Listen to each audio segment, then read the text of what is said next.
Yeah, welcome back to another episode of the Format Podcast live.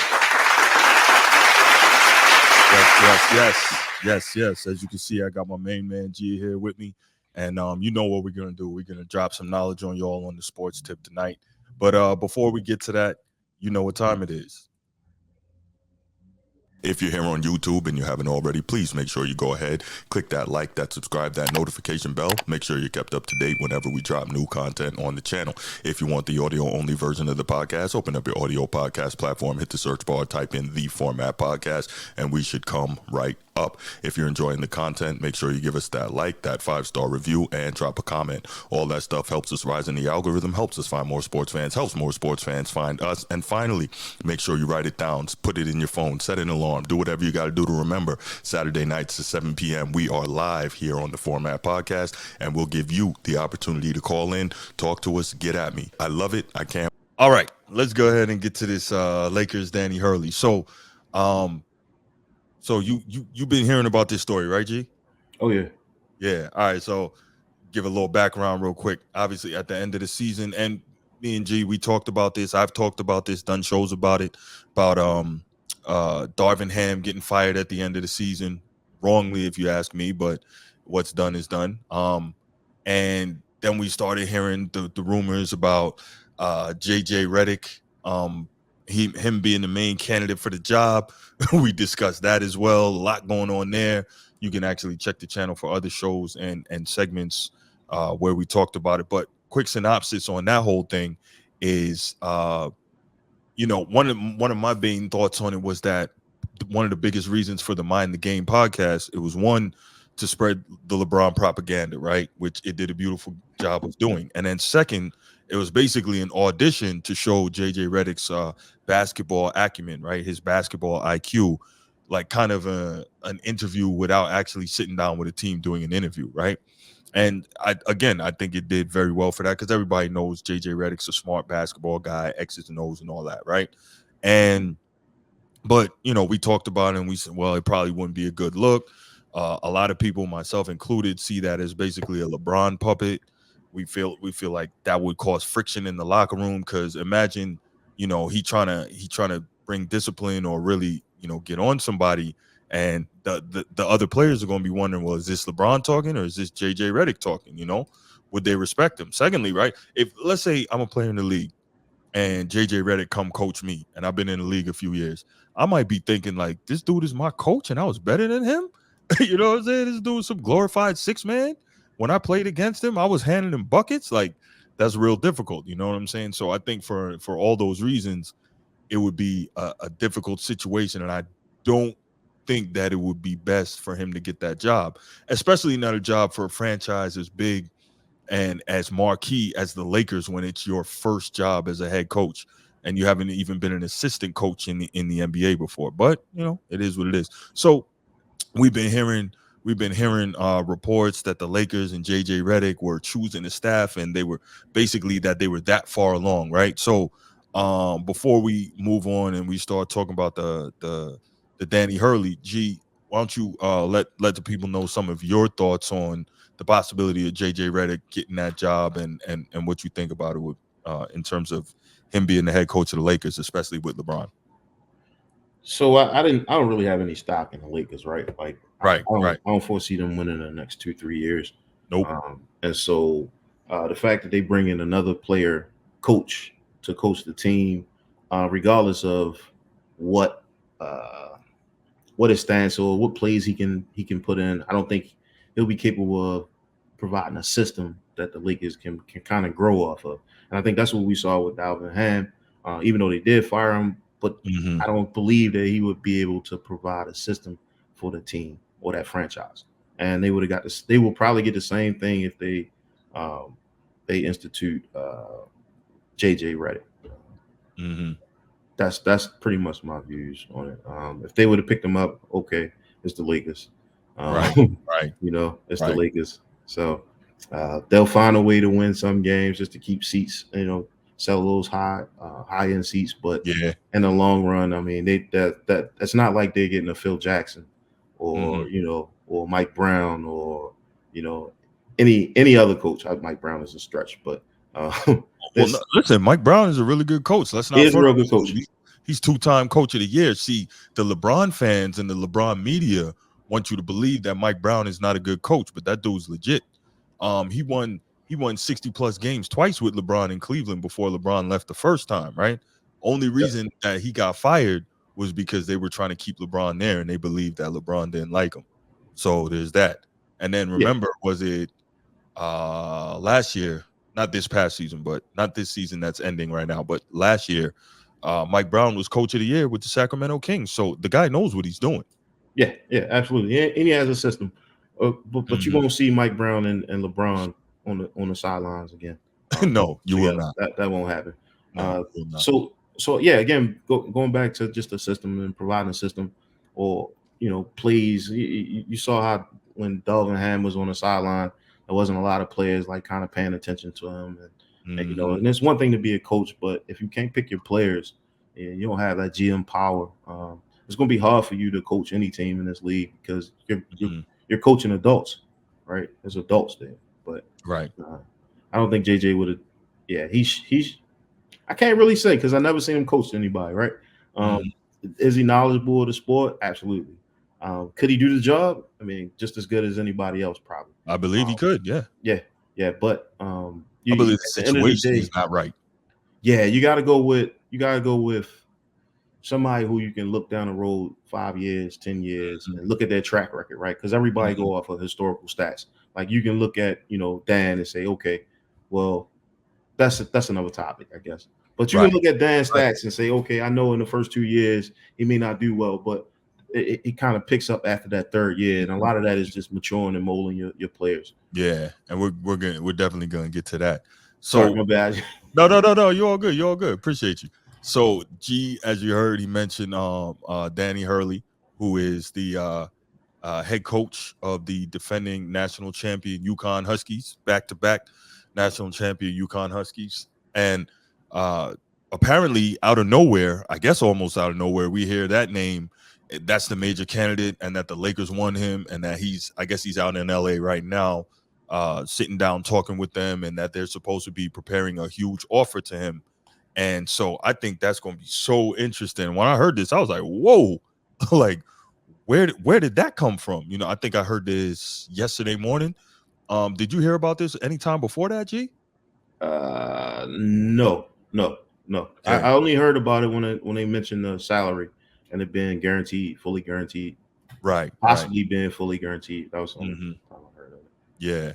So I'm hearing this and I'm like, damn. And so I guess my first thought was like, where did this come from?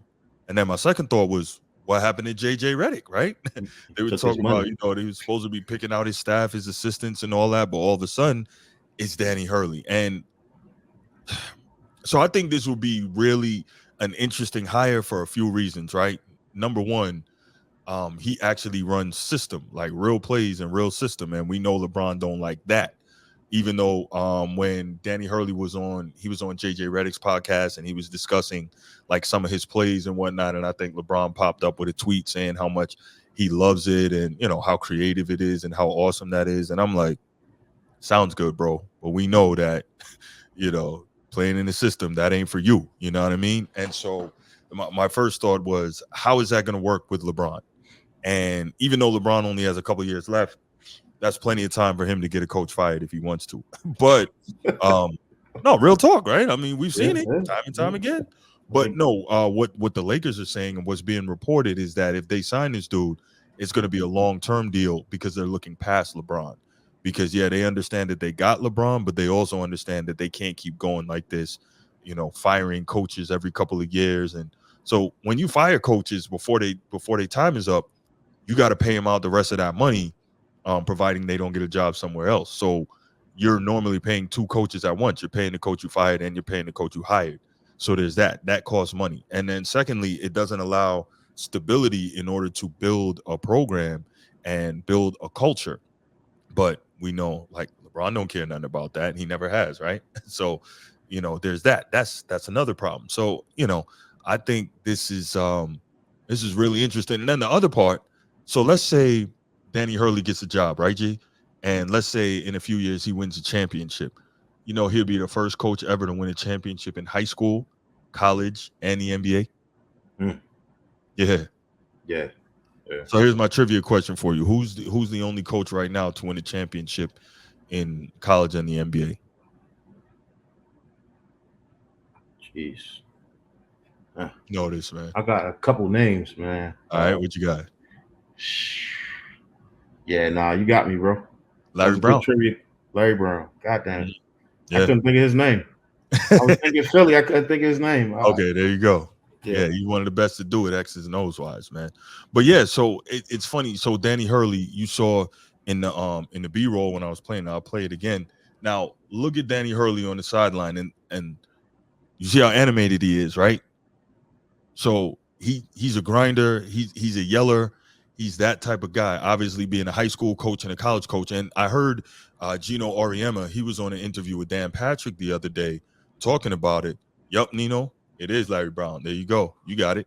And one of the things that they were talking about is how Gino Auriemma, he says that what's his name? Danny Hurley coaches UConn men just like he coached his high school team. And I'm wondering, like, yeah, he knows his X's and O's. He's great with the play design and all that. Clearly, he can motivate guys. He knows how to win. He's a back-to-back national champ. But the question is, how can he deal with the grown men of the NBA? You can't be screaming and yelling on these dudes, and these dudes don't want to be coached hard. You know what I'm saying? So, what do you do now? You know what I mean? Like, I don't know. What do you do if you're? I mean, if you're Danny Hurley and they offer you this money, you got to take it. You got to take it. But like, how successful can he be? And if you're the Lakers, are you going to gamble it on a high school coach, high school turned college coach, winner or not? You know what I'm saying? Yeah. So first thing you do is you clear your bench, right? You bring in all new players. You bring in your players, right? That's how he's able to do it, because these are the players that he recruited to UConn. You know, if you look at his stats at Wagner and Rhode Island. the other school, Rhode Island. Yep, you can tell like that first year he maybe had some players in, and then the second year they kind of got that, got the system down. That third year is normally a 20 plus win season for them. And so I think when you start talking about bringing somebody in for a long period of time, you are looking past LeBron, but you also making sure that he gets to handpick his players, and that's what a lot of coaches will do when they come in on a collegiate level. They'll pick their own players. Now, what does that do for people like AD who still have time on their contract? Yeah. So I don't really know where they go from that standpoint. I guess meeting with the coach and see, like, we'll trade you, that type of situation. But they're not winning, bro. I think the Lakers fully want to keep AD, and remember, AD is a clutch client too, and LA is, I guess, a good place to be other than the taxes, right? But one of the things I heard in reading and listening to stuff was that they're less concerned, they being the Lakers, about LeBron's relationship with the coach because they know he's on the way out, than they are about AD because they intend on having him long term. So they want to make that the fit. So they're making sure that works out. But let's hear. Danny Hurley was actually on the Adrian Wojnarowski, known as Woj. He's an NBA insider for ESPN. He was on the Stephen A. Smith show yesterday, and he had some good stuff to say. This clip's kind of long, almost 4 minutes long. So just check this out. Let's listen to what he had to say. Then we'll come back and we'll give our thoughts on that. How big of a possibility do you think it's going to be that Danny Hurley is going to be the next head coach for the Los Angeles Lakers? Stephen, there's a real possibility, and there's traction in these conversations between Hurley and the Lakers. The job is his if he wants it, and I think that's been clear to him for some period of time here. And it's really just been the last few days where now he's going to formally meet with the Lakers. He told UConn that he was going to do that. He told his players that, and he flew to California on a Thursday night, and today's Friday, and so he's going to meet with, as you mentioned, Rob Pelinka, Jeannie Buss, and sit down with them and see what this could look like. This is not done. He's not made a decision. It's certainly at the time that we're talking, but he is seriously weighing this, and the NBA has always been an ambition of his, and the kind of job the Lakers is and what it represents and what it means in the coaching fraternity, you could make a case it might be the most pressurized, most famous, most storied seat maybe in all of coaching, and maybe not just basketball. So I think all of that appeals to Dan Hurley, and he's looking hard at this. To get back and to give folks on the outside some insight to all of this, we've heard numerous people reporting that there were numerous candidates, most notably our colleague at ESPN, JJ Redick. The inside info is that I want to let America know that when I was thinking about that, the one and only Adrian Wojnarowski would come over to me and say, wait a minute, it's not quite going down that way, Stephen A. Let me hook you up with the intel, and that's exactly what you did. Paint a picture for what the situation has been leading up to Hurley being in this position. Was it always him? Was it numerous people like a JJ Redick? Was it really nobody at all? Was it really all about Dan Hurley? Break that picture down for my audience, please. Stephen A., the other candidates who they've talked to are viable, legitimate coaching candidates, not just with the Lakers, but will be with other teams. But Rob Pelinka identified early that Dan Hurley was the coach that he wanted to hire, but he didn't know if he'd be able to get him. He couldn't just spend 2-3 weeks pursuing Dan Hurley and hoping to get a chance to get down the road the way they have here at the end. And so he has interviewed other candidates. And if Dan Hurley says no to this job, then it's going to circle back to the JJ Redicks, the James Borregos, among some others. Sam Cassell, who's an assistant with the Celtics, is interviewed. James Borrego, there's been different variations of interviews in this. They did an initial wave of candidates while they're waiting to see if they could make any headway with Hurley, where they brought in guys and they got to know guys that they hadn't interviewed in the past. Remember, they just did a coaching search a couple of years ago. Right. So they had met with some of these guys. They did sort of an informal, like more of a get to know you with a bunch of guys, including JJ Redick, including James Borrego, because there just wasn't familiarity. They brought Borrego back for a more of a sit down, formal, all day, let's really dig into an interview. They hadn't done that yet with JJ, and I think they would have if the Hurley thing didn't start to accelerate here. And again, if Dan Hurley turns down the Lakers or they just can't come to an agreement, again, this could come back. JJ Redick is a coach or a coaching candidate that the Lakers had a lot of interest in. All right, so a lot of good information from Wojnarowski. Woj, talking about this. What'd you get from that, G? Anything that stood out to you? I know one thing that stood out to me. No, not really. This is kind of a no-brainer. I didn't know that they were doing like a coaching search last year. I think that's one of the things they said. It's like kind of like a get to know me, where they were sitting down with all the coaches. Yeah, I didn't know they was doing that. I thought it was just interviews. I think it was right? 2 years ago when they hired Darvin Ham. I think that's what he was referring to. Okay, all right.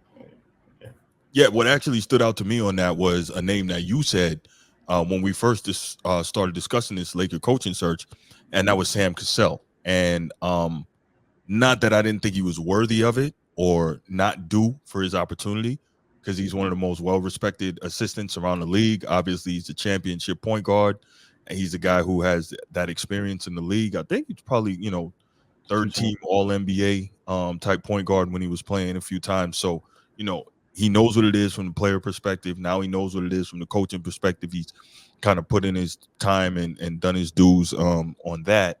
And I think that could be, I don't know about if you want the Lakers job as your first job. And again, coaching LeBron James, I don't think you want that as your first job. But Sam Cassell, I did find that interesting that was one of the names that they were looking at. And I'm kind of curious to know what their thoughts were on him or how deep into the process they went with him, if at all. Yeah, me too. I think it's just due. His time will come. Yep, his time Definitely, will come. So, definitely very knowledgeable of the sport, and he's a champion. So, yeah, man. One of the things I was looking at with Dan Hurley also is let's say you win a chip twice with UConn, right? And so, do you use this as a ploy to get more money from the school? So that was another thing I was going to bring up. That's a great point. I thought about it, and UConn is preparing that counter offer right now. Yeah, they are. So yeah, 100 plus mil. I want to keep him. Yeah. So, but also now, if you're if you're a college coach, do you want to deal with NIL and paying the players and transfer portal and all that?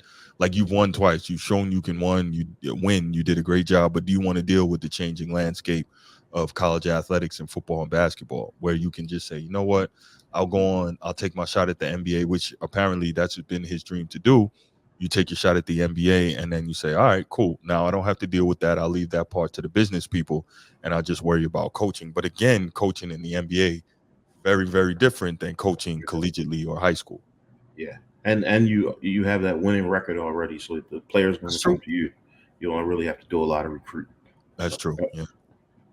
Well, you know what I mean. No, I got you. I got you. Yeah, this is very interesting. So I heard that the Lakers' goal is not to allow Dan Hurley to get back on the plane to go back to Connecticut without hiring him. Now, here's the other thing. This might be a smaller thing to some people. It might be a bigger thing to others. Dan Hurley is an East Coast dude, right? Like you and me, we East Coast cats. We've been on the East Coast pretty much our entire lives outside of the military, right? And so just like, you know, if you're a West Coast cat, like that means something to you. That's your culture. That's where you've been. Like Dan Hurley he grew up in New Jersey. His dad was a legendary coach at St. Patrick's. I think they're closed now. But is it Dan Hurley Sr.? Well, I can't remember his name, but his dad was a legendary coach. Obviously, his brother's Bobby Hurley, who national champion at Duke, went on, played a couple years in the league, had a brutal car accident, had to stop playing. I think he's coaching at Arizona or Arizona State now. I think Arizona. And so coaching family, coaching's in the blood, but he's been on the East Coast his entire life. He's been in New Jersey, and he's been, Rhode Island, and now he's in Connecticut. He's been right in that Northeast corridor his entire life. It would be a major upheaval, and now the right amount of money can make anybody willing to undertake upheaval, right? But it'd be a major upheaval, personally and culturally, to move to Los Angeles and deal with that. I'm not saying he won't. I'm just saying that's something to consider. And, you know, for some people, because it's not like he don't have any money, right? I'm sure he's well compensated by UConn. Money is not everything for some people, and comfort and being where you know with what and who you know means a lot. What are you saying, G? I think he made around about 32 mil with that. There you go.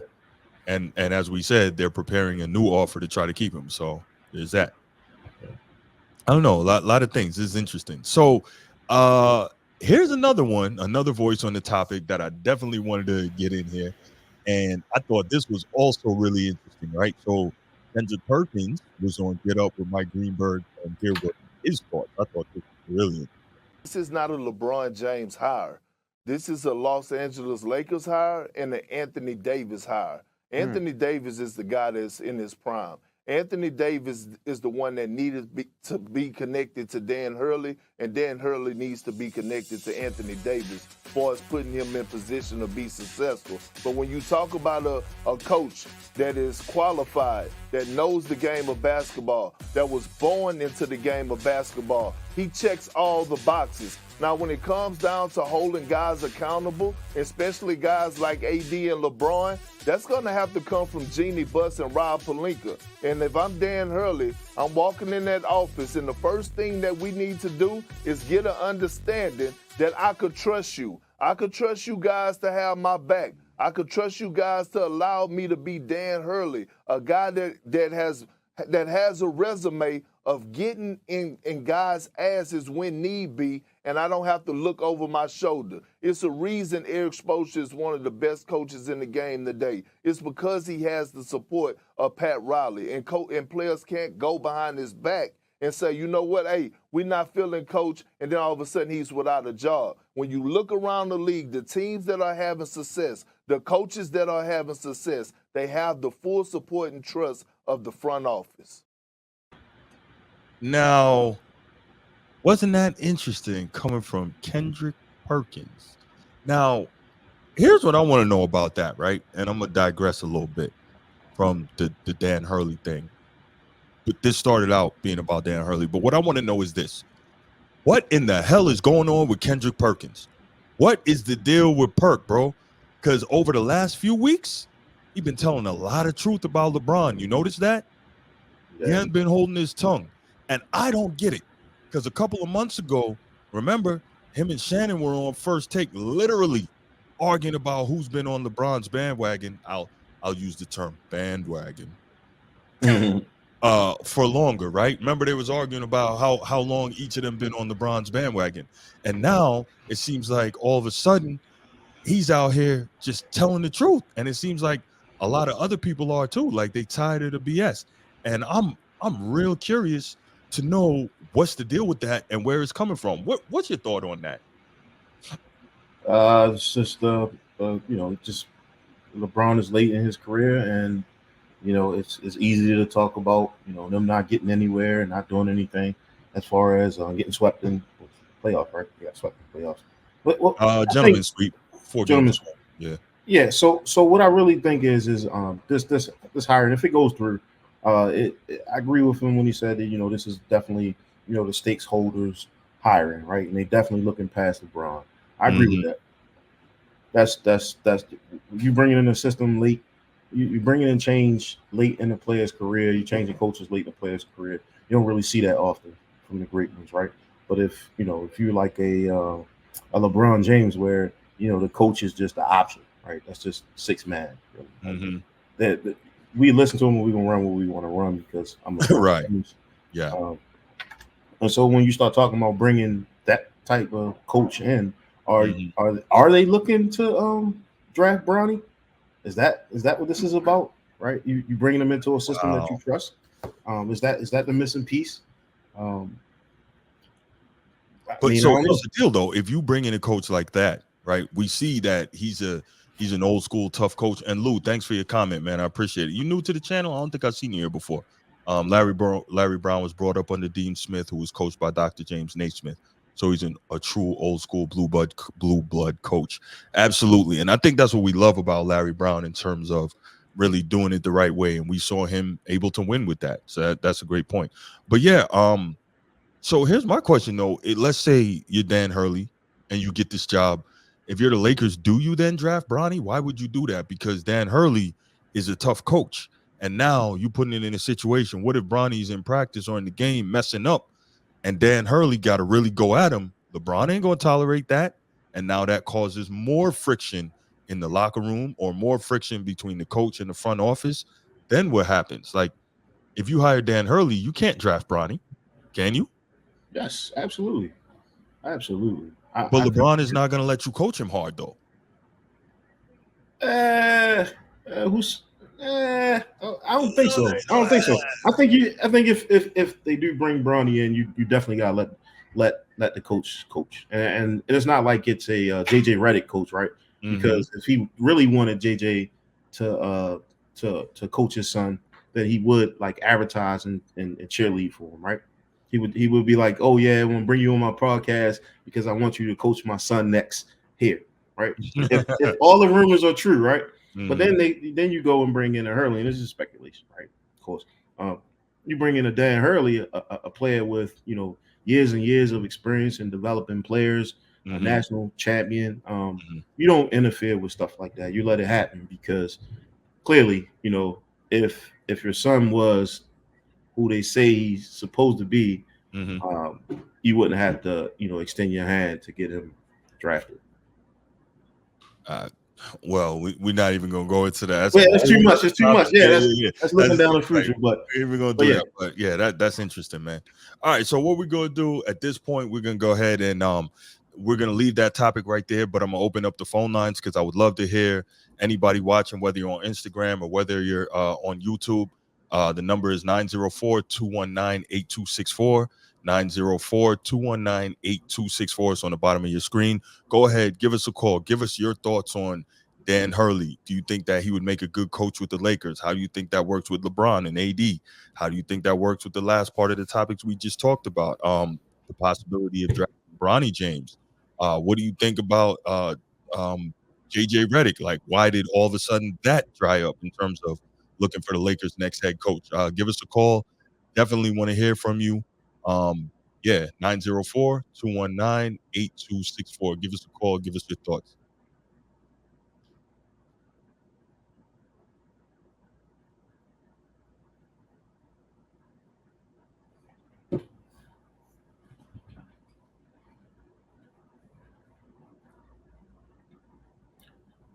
so in the chat, Nino says that Bron is resigning with the Lakers, and Lou agreed. He said he doesn't want to play for Hurley. LeBron doesn't have the pull he used to dictate terms to all these teams. He's finding that out a bit now. Yeah, that's possible. But if he didn't want to play for Hurley, why would he? Well, I guess that doesn't mean he wants to play for him. But remember when Hurley was on JJ Redick's podcast and LeBron tweeted, "Oh wow, I love this" or whatever when they were talking about play design, and Danny Hurley was talking about a play that he got from a team in FIBA in Turkey, and how they took the play and then they built some different actions off of it and actions on the backside to be able to react to it. And him and JJ were talking strategy, and LeBron was like, "Oh, I love this. This is so great." He tweeted that out. So why would you want to do that? That's, LeBron knows that his words are very powerful. That's almost like a vote of confidence. So I don't know. I don't think LeBron wants to play for any tough coach. I don't think he ever has, but I don't know. Yeah. And then again, I think Bronny becomes the X factor in all of this now, because he's not going to want to sit there and see his son getting yelled at, even if he's messing up. I can't imagine. He's probably harder on his son than anybody could be. But I don't know. I don't know, man. I don't want to get ahead of it, but right. Yeah, it's just too early right now to say.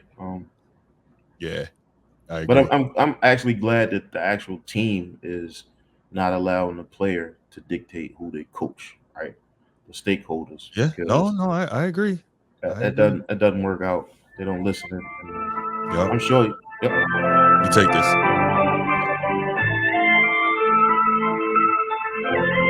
Yeah. Nino, what's good, brother? Man, I had to call back in. I had to worry y'all again. No, it's all good, man. What you got? I want to know, well, half of them said that LeBron James liked being coach.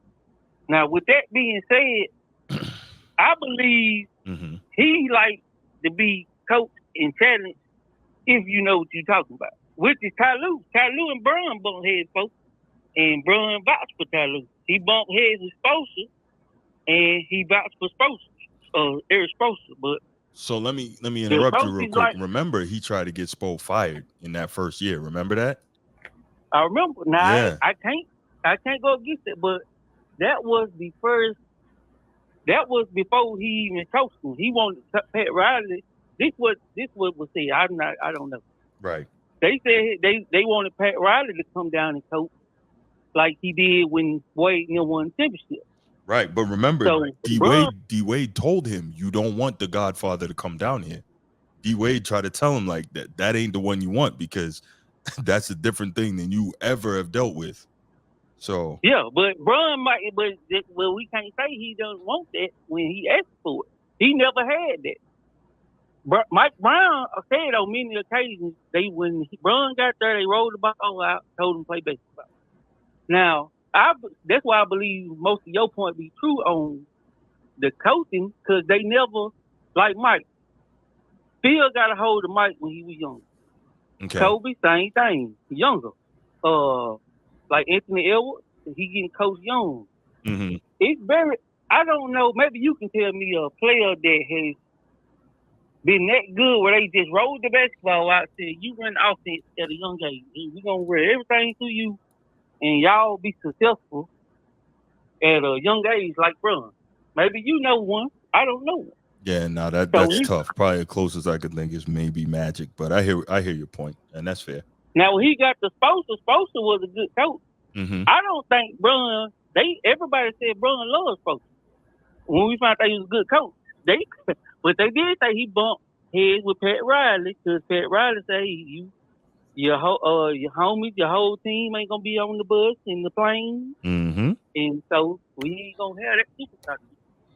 Right. So now that was the fact. But as far as coaching and David Black, you find out. You remember David Black? Yeah. That one game where David Black didn't call that timeout, and Ty Lue he didn't know he's supposed to call timeout, and Ty Lue called timeout. Mm-hmm. So the knock I got with the whole David Blatt situation, and obviously things are different in FIBA, the rules are a little different, and that could be part of it. But David Blatt won, I think, multiple championships coaching in Israel in FIBA.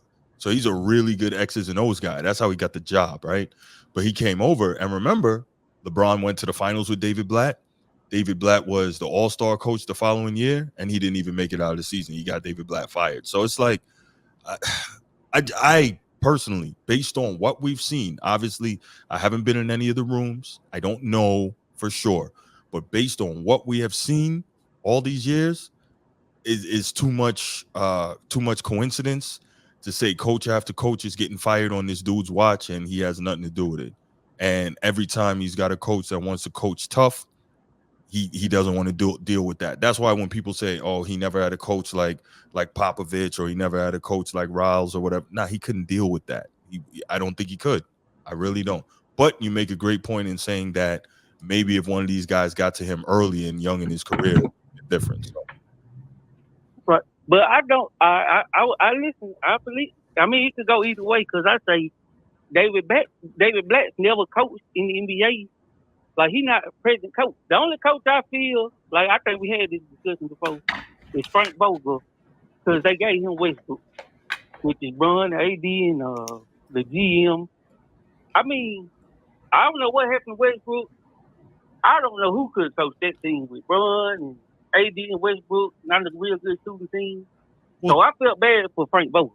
To me, that was a pretty simple situation, though, right? Remember, LeBron was the one who wanted Westbrook. Why? Westbrook is another top 75 player. So LeBron's like, oh, let me get another one of these guys, another Hall of Fame, another top 75 guy to grease the skids, stack the team up, try to win the easy way again, right? But for a guy who's supposed to be such a basketball genius, I don't understand how he thought that a ball-dominant dude like Westbrook was going to be able to coexist with a ball-dominant dude like himself. LeBron needs guys who can play off the ball and who are shooters, knockdown shooters. Westbrook has never been that. And then when it didn't work out, they made Westbrook the scapegoat, and you know the rest. So I really don't even understand for the life of me why LeBron wanted Westbrook in the first place. That was just stupid. It don't make sense. I don't understand. I don't get, now that one, in that situation, the Frank Vogel, the only thing I really hold against. I believe in my heart that Darvin Ham firing comes from AD and Austin Reeves. Did you see what Austin Reeves said? Do you remember he had Austin Reeves and Richard Moore on the bench for half the season? I believe it comes from them guys. LeBron had one of his best seasons at the 08 under Darvin Ham. They said that, and that was the thing. I was like, the first year they went to the Western Conference Finals. Second year they win the first ever in season tournament cup or whatever the hell they call it, and then they get beat in the first round by the defending champion. So like, there's no shame there. So it's like, all of a sudden, did Darvin Ham forget how to coach and they just decided he got to go? Like, I never got that. I don't know, man. I don't know. I think it's just BS. But again, when you got this guy and he's the coach, what are you gonna do? Yeah. So I give 50-50. Like Mike Brown, he's good. I like Mike Brown. Yeah, he's a very good coach. He had COVID, but he's not.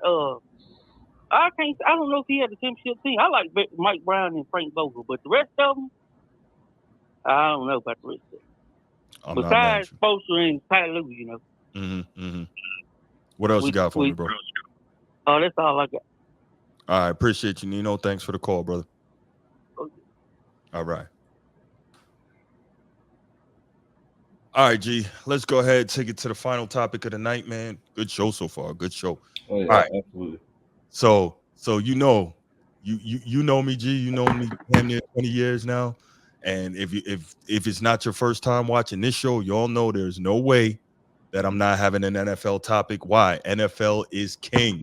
We got to talk NFL, and it's coming back. And yeah. So I miss football, man. I miss football a lot, college and pro. But anyway, let's go ahead and talk about it. So this is an interesting thing, right? So as you can see there on the thumbnail, running backs getting money.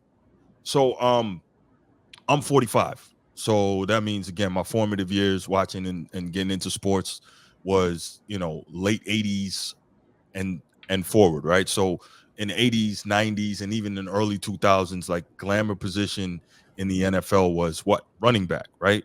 but the league has changed so much. All the rules have changed. It's a passing league now. Running back used to be the main position, but now the big positions are what? Quarterback, wide receiver, and offensive lineman, right? Like left tackle. Those are the big positions, and I'm not mad at that, but running back is still important, right? Because when you win, stop me if you heard this before, if you watch this show, there's 2 easy ways to do it. Run the ball, stop the run. Run the ball, stop the run. Am I right, G? Oh yeah. There you go. Some of the best teams of all time have been able to do what? Run the ball and stop the run. Now, does that mean that having that quarterback is not super important? Of course not. It is. Hold on. Let's go ahead and take this call. What's going on, Antoine? And I was listening to you and Nino's dialogue, and it was interesting to say the least. But the thing is, when you critique LeBron, it won't cause you a hater because they don't have the substance, or the data to really execute a proper argument. Mm-hmm. Yep. And so when it comes to LeBron, is he an all-time great? Yeah, I won't disagree with that. But to me, he's a fringe top 10. Mm-hmm. He's not even in my top 10. Same. And here's why. Every aspect of his accomplishments are narrative driven. Yep. If he doesn't, every season that if you looked at how they talk about LeBron, if he does this, he's all-time great. But if he doesn't do this, then the team failed him or the coach failed him or something like that. He's never really held to the fire about what he actually done in an intangible manner. Mm-hmm. And that's what the debate, like the GOAT debate, to me is nonsensical at best, because he's still pursuing his career. Like, you think about Russell and MJ and Kobe, their careers are over. Mm-hmm. And the one thing about LeBron, you want to go with stats. Let's take the stats out. What did he accomplish? You can say with Jordan, well, he had 10 scoring titles. Mm-hmm. He had this many MVPs. He has Defensive Player of the Year, the steals leader, block leader. He got tangible things that you can put on his resume that lets you know that he was the most dominant player in his era. You can't do that with LeBron. So, LeBron has versus. So let me interrupt you. In fairness to LeBron, and I'm not a LeBron guy, everybody knows that. But in fairness to LeBron, he has 1 scoring title, he has 1 assist title, he's got 4 MVPs. I mean, those are, I would say, those are tangible things. So he's shown he can score. Obviously, we know that he's an all-time leading scorer. He's shown he can pass. He can be the most valuable player on the team. He's 5-time all defensive first teams, although I think those are trumped up, but that's a different story. But he's 5-time all defensive first team. He's got a lot of accolades. He just don't have the accolades Michael Jordan has. But you see, it's my point. With each of his accomplishments, and even in those eras, there's always some type of qualifier as to how he accomplished it. Mm-hmm. It's not empirical data, and that's my point against LeBron. Mm-hmm. Is he all-time great? If you are an objective basketball, if you're objectively interested in basketball, for a fact that he's an all-time great. Mm-hmm. But if you look at the context for how he accomplished everything that he did, there's always a qualifier that if this person didn't do this or if this situation didn't happen, there's always a caveat to what he accomplished. Mm-hmm. And to me, his stuff is narrative driven, and a lot of the things he done is fraudulent. Right. And so when you put the details in the context about what he accomplished, people call you a hater, which is not even a proper debate to an actual subject that has substance behind it. It's like, let's just talk cogently about the details of what he's done. It's always, well, for example, let's talk about the steroids thing. People don't want to touch that because if you look into it deeply, he never challenged that. No one in his camp has refuted that. Mm-hmm. Why is that not talked about more? And because if he refutes it, people are going to dig into it more. I think that's what it is. Yeah. But the reason I don't touch it, I keep it very simple as a journalist. He's never failed the test, and there's no real evidence against him. Certain things look funny, but that's all you can say. Certain things look funny. There's no real evidence. Okay, to that point. Okay, let's deviate from LeBron. Let's talk about Barry Bonds. He has never failed the test either. No matter what he looked like physically, or whatever reports or whatever. Barry Bonds has not failed the test, but to this day, everyone believes that he took steroids. Mm-hmm. And if you looked at before Miami, after Miami, LeBron was different. He played different, and he had a stacked team from Miami onward. Mm-hmm. So how do you give proper credit to what he accomplished when his team was stacked? Is very, things that you can see as far as his body type and all these different things. As far as steroids, the steroid allegations against LeBron happened in Miami, not before. Right. So, what credit did you really give him for what he actually accomplished without any help, assistance from an all-time great or with medicine? Though again, you can make the same argument. Barry Bonds, who was considered one of the greatest in baseball history, never failed the test. Neither has LeBron, but the one thing they have in common is the stats and what the changes they had physically from the allegation that they both took steroids. I got you, bro. I got you. I'm gonna have to cut you off on this. I want to go ahead and finish this last topic on the running backs getting money, man. But thanks for calling in. I appreciate it. And you know you're welcome here anytime, brother. All right, thanks a lot. All right, fam.